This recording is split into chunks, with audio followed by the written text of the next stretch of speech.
उत्तराखंड की बालकुमारी देवी मंदिर।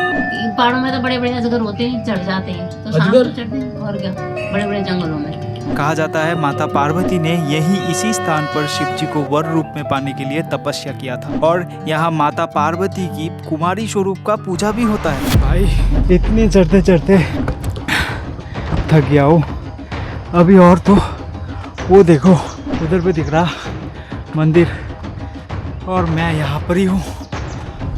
365 सीढ़ियाँ चढ़ के जब मैं इस मंदिर में पहुंचा तो इसकी चारों ओर की खुशबू, इसकी शांत परिवेश ने मेरे अंदर मानो कुछ बदलाव सा कर दिया। मुझे नहीं पता कि ये एक्सपीरियंस क्या था, पर जो भी था सबसे अनोखा था।